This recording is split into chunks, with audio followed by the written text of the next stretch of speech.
Welcome to episode 45 of Motivating Mondays, a weekly podcast and YouTube series dedicated to help Canadian job developers and other employer engagement professionals develop the tools, resources, expertise, and network to excel in achieving sustainable employment outcomes for their clients or students. My name is Christian St. Cyr, National Director of the Canadian Job Development Network, and today we're looking at new research which reveals 1 in 7 Canadians struggle with persistent low-income employment. This is a particular challenge for many marginalized groups, including single parents, those with disabilities, and individuals who haven't completed high school. In the next decade, it's going to be critical for people to have the skills necessary to escape this revolving door of precarious employment. So, Statistics Canada published a report recently titled Who Experiences Persistent Low Income? A study of various demographic groups from 2016 to 2022. I know, it's catchy. This report found approximately 13% of working Canadians fall into this low-income category, and they are at tremendous risk of job loss and redundancy. While AI is likely to be a powerful tool for many high-wage professions, it's already replacing workers in minimum wage roles and even those which require higher skill levels, such as receptionists, switchboard operators, and data administrators. To be clear, I don't want to criticize minimum wage jobs. At my core, I believe there is great dignity in all work. As Martin Luther King Jr. said, if a man is called to be a street sweeper, he should sweep the streets as Michelangelo painted, or as Beethoven composed music, or as Shakespeare wrote poetry. He should sweep the streets so well that all the hosts of heaven and earth will pause to say, here lived a great sweeper who did his job well. I'm constantly amazed by people doing an incredible job in relatively low-paying jobs in hospitality and food service and in retail. Furthermore, there are many people doing these jobs and loving them. The customers that they serve, the organizations they work for, and the co-workers that they get to work with every single day. I am not criticizing low-income jobs. Just cautioning that to continue to work in these low-income jobs is going to get more difficult and precarious, both in terms of the cost of living and the role of AI as they continue to accelerate. In the low-income report, Statistics Canada defines low income as follows. If a family's after-tax income is less than half of the median adjusted family income, the individuals in that family are considered to be low income. What does that mean?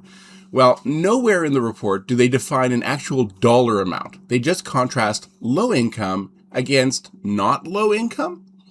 So there are good reasons for this. The cost of living averages income in very different ways across Canada, as well as urban versus rural areas. What if someone works full-time versus part-time? What they're really looking at is their total income at the end of the year. According to Statistics Canada's distribution of earnings, which was actually just published last week, the median annual salary for men and women in Canada in 2024 was $46,400 to $47,500 per year. In the average earnings 2024, also published by Statistics Canada, they noted the average hourly wage is $35.20 per hour. This gives us the average wage and not the median wage, but the data gives us a sense of how we might define low wage. If low wage is half the median wage all workers are earning, this would suggest a low wage would be between $23,200 and $23,750 per year. It would also suggest a low wage would approximately be $17.60 per hour, or pretty much close to minimum wage in most provinces and territories. In 2016, the proportion of Canadians earning a low wage began to decline.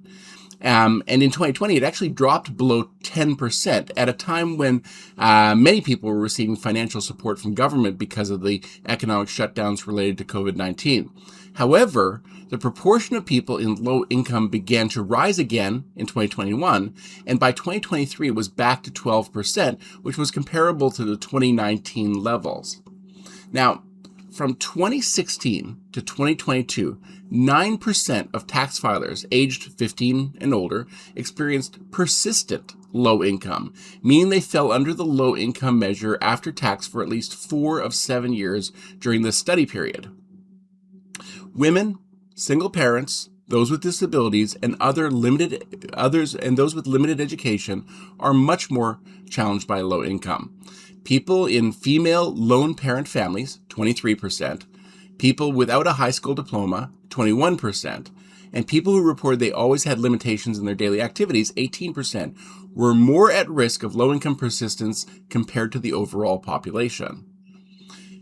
Tax filers without a high school diploma were 3 times more likely to have low income in 2016 than those with a university degree, and they were 5 times more likely to have persistent low income between the period of 2016 and 2022. Education appears to be a major factor. Even when individuals experience greater challenges, the gap in low-income persistence between female lone parent families and couples with children was wider than those without a high school diploma. For those without a high school diploma, there was a gap of 24% between two parent families and lone parent families, female lone parent families. When you factor in a university degree, the gap was just 7%. It also appears that low income is a difficult thing to escape. Of those who exited low income in 2017, 20%, or 1 in 5, re-entered low income in 2018. Among that group, 1 in 5 remained in low income for the remainder of the summer of the study period. It is clearly challenging times that we live in, and I believe we are in a unique position to support people to make proactive choices. I was having a pretty intense discussion recently with a Gen Z who couldn't buy into the idea that work could be something he could look forward to, that he might enjoy. He kept saying, I'll do the job they're paying me to do, but he just felt like work was a burden, but necessary to having a life outside of work. As I've grown older, and perhaps more cynical, I've become very cautious of using the phrase, love your work, because I think this is a really hard thing for people to understand. And after considering it for much of my career, I would say most people probably don't love their work. They may like their colleagues, their customers, they may even gain satisfaction from their day-to-day activities, but if they had an option of doing something else and not continue in their work, they'd jump at the chance.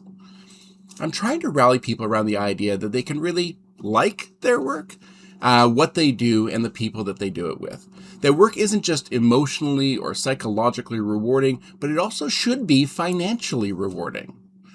During the pandemic, it was the low-wage workers who were cut loose, and it was the higher-wage workers who were handed a laptop and asked to work from home. Now, granted, a barista or a barber can't really work from home, but it was a clear illustration that employers value high-wage and low-wage jobs differently. Now, you may be actively working to help someone get a minimum wage job, and you may have individuals who'd be excited and grateful to obtain this work. I don't want to diminish people's short-term goals, but to talk about long-term aspirations. So often we're working with the person who's been laid off 3 times in the last 5 years. The person who's been working in seasonal employment for years, and it's getting more seasonal all the time. I'd like to suggest, as part of our short-term work with people, we simply caution them about the future. 20 years from now, or even 10 years from now, there will be far fewer entry-level jobs people can get into without some sort of education and training, but there will still be a very large group of people actively looking for those jobs.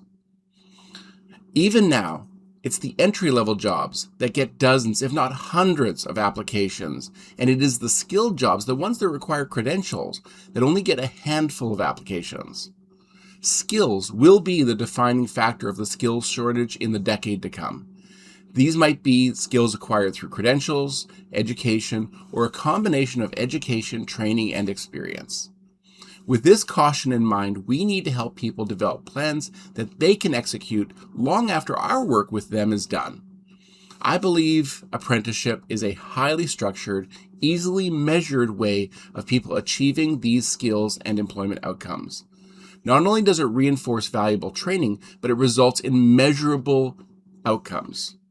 Certainly, pursuing a certificate or diploma is an important pathway, but it's essential that employers value the credential and see it as a necessary pathway to employment. One of the ways that we can support people in the short term is by promoting the concept of career laddering. Perhaps someone is pursuing employment as a construction laborer today, but they later pursue foundations training in framing. This training leads to apprenticeship in carpentry, and that apprenticeship leads to a red seal in carpentry. Laborers are the most precarious jobs in the construction industry, and carpenters are one of the most secure. I've often believed that everyone has something more that they are capable of. Perhaps it's the registered nurse who completes their training to become a nurse practitioner, or the care aide who completes their licensed practical nurse or registered practical nurse program. Perhaps it's just someone who seeks opportunities to pursue supervisory, management, and other leadership roles. Valuable skills, knowledge, and abilities are the armor against AI and the increases in the cost of living and job irrelevance. Each one of us has the capability of guiding this process, and we make decisions either by being proactive and moving forward in new directions, or by choosing not to make decisions and carry down the same pathway that we're already on. Before we wrap up this conversation, I just want to address an issue that many of you might be concerned about, and that is the employment challenges faced by those with developmental disabilities, with physical, learning, language, and behavioral impairments, which could limit their ability to develop the skills that will be required in an increasingly complex workplace.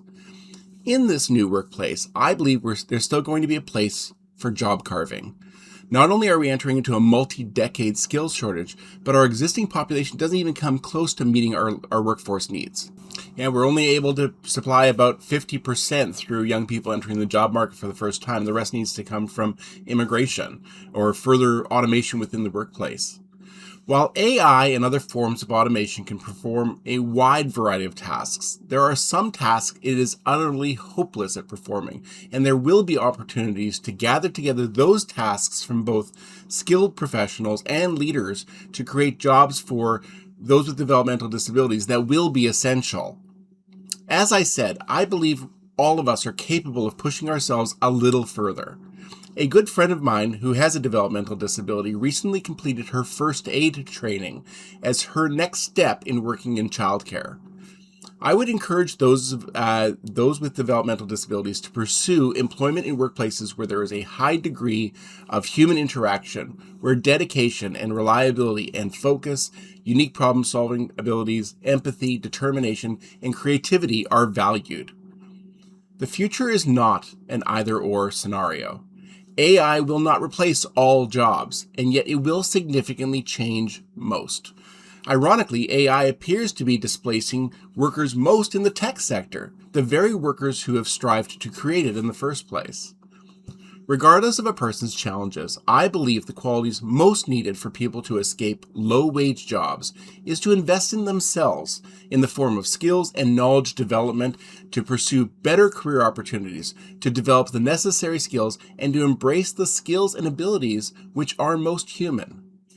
For our part, while short-term employment and placement opportunities may be our only stated goal, preparing people with career plans, occupational ladders, information about apprenticeship, and discussions about ongoing education and training can be the contribution that we make that will have the greatest long-term impact on the lives of our clients or students. If you haven't yet registered for one of our Labor Market 101 training modules, I just want to let you know that registration closes next week on February 26th. There is a separate training module for each occupation. So on Monday, March 2nd, it's Resource Room Advisors. On Tuesday, March 3rd, it's Employment Case Managers. On Wednesday, March 4th, Facilitators. On Thursday, March 5th, Job Developers. And on Friday, March 6th, Managers or Supervisors. Now, we have two series planned, one for British Columbia career professionals and another for Ontario professionals.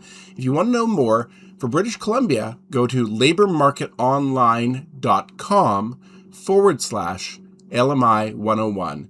And for Ontario, go to ontariolabormarketonline.org/LMI 101. Thank you so much for joining us. Please click the like or subscribe button in your platform. Search for Motivating Mondays wherever you download podcasts. We'd also love it if you could subscribe to our YouTube channel and or rate or review this podcast. Now, we do these sessions live and for free every Monday morning on Microsoft Teams with job developers from across Canada, and it would be so great if you could join us. Just go to jobdevelopment.org to learn more. If you have any questions, send me an email to my direct email. My email address is cstcyr@labormarketsolutions.ca. Thank you so much for your time and have an amazing week.